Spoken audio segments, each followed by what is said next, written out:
This is the daily video for July 15th. Today we're going to start looking at what we call confidence intervals. So let me talk just a little bit about why we want to calculate confidence intervals and kind of give you an intuitive feel for what a confidence interval is. So first of all, let's go back to what our main goal is for this module. Our main goal is we want to use statistics to estimate a parameter. And one way that you saw so far to estimate a parameter is we could take lots and lots of random samples. From each random sample, we calculate a statistic. We plot those statistics, we get a sampling distribution. We know that sampling distributions are bell-shaped and they peak above the parameter. So if we look at the peak of that distribution, that's going to tell us where the parameter is. Now the problem with that is we have to take a lot of random samples to be able to do that. In the real world, you only get to take one sample. And so you have to use a statistic from a single sample to estimate the parameter. So how can we go about doing that? And the answer is a confidence interval. Now hopefully you've seen that a statistic by itself is not a very good estimate of the parameter. And that's because the statistic is a single number, and so it's very unlikely that that single number is going to equal the parameter. And so let me give you kind of a real life analogy to this. So suppose you're going to go to the store and let's say, I don't know, you're going to go buy a bicycle. So you're going to the store and you're going to buy a bicycle.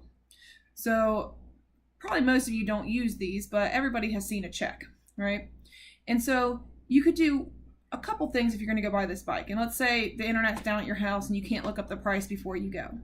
So you're sitting at your house and you have an idea how much this bicycle is going to cost. Let's say you're going to buy a nice one, and so you think, it's about $500. So you could, at your house, go ahead and fill out your check for exactly $500, and then go to the store and hope that's the exact price of the bike. And hopefully most of you say, that doesn't make any sense. Why would anyone do that? Because you know that if you don't know what the price is, and if you just write down a single number on that check and you fill it out, it's probably not going to be the exact price. Well, we can kind of think of the same thing going on with the statistic and the parameter. If I have a single statistic, I know that it's probably not exactly that parameter, that unknown number. It's going to vary a little bit. And so instead what you do is you can think of going to the store to buy the bicycle. You're like, I think it's about $500, so I'm going to take $700 with me just to be safe. And so that way I'm covered. I've got a little bit of cushion that if it's a little over $500, I'm covered. And then again, if it's a little under $500, of course I'd be covered that way too. You're not, restricted to that set number that you wrote on the check. And that makes a lot more sense. Well, confidence interval kind of does that with a statistic when you're trying to estimate a parameter. What you do is you place an interval around the statistic and you say, I think this interval is going to cover whatever the value of the parameter is. So just like if you took the $700 to the bike shop, you would hope that $700 is going to cover the price of the bike, even though you don't know what it is before you leave your house. And that's because you had an idea of where the price of the bike is. The statistic gives us an idea of where the parameter is.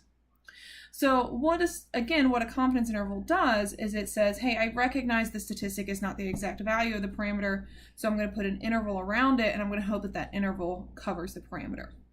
Now, located in the notes today is the video from the workbook on sampling content that involves the confidence interval and the sampling distribution. Highly recommend watching that again. And then also I have some written notes to help you calculate confidence intervals, and there's an example in there. Once you calculate one confidence interval, the process is the same for all of the other ones. The trick is just identifying what the different pieces are. So as always, if you have any questions, please feel free to ask as far as that goes. The other thing I need to talk about today is I am going to go ahead and assign Beyond the Classroom 2. Now hopefully if you've been watching the daily videos, you have already started on Beyond the Classroom 2. You should have already written your survey and got that done. Now this assignment is going to require that you write a survey and you distribute that survey to 25 people, and then you write a paper about it. So if you haven't started this assignment yet, you really do need to start today so that you can get your survey written and your responses out there. Now, the survey requires 3 very specific question types, and so those are going to be in the Beyond the Classroom 2 prompt. If you have not already written your survey and had me check it, I highly recommend you send me your survey before sending it out. I'm more than happy to take a look at it and tell you if the questions are okay. If you write questions of the wrong type, so some students will wait until the last minute, they do this, they write questions of the wrong type, you're going to miss a lot of points on this assignment unnecessarily. So if I haven't already approved your survey from the previous daily videos, please make sure that you write that survey, send it to me, and I'm more than happy to look at it to make sure everything looks all right. Now the other thing is, make sure, as always, read all the directions for Beyond the Classroom too, and read that grading rubric after you write the paper. Make sure you check everything off and that you've done everything. The other thing to notice here is I did say you have to distribute it to 25 people. Read the notes on there. I give you some notes.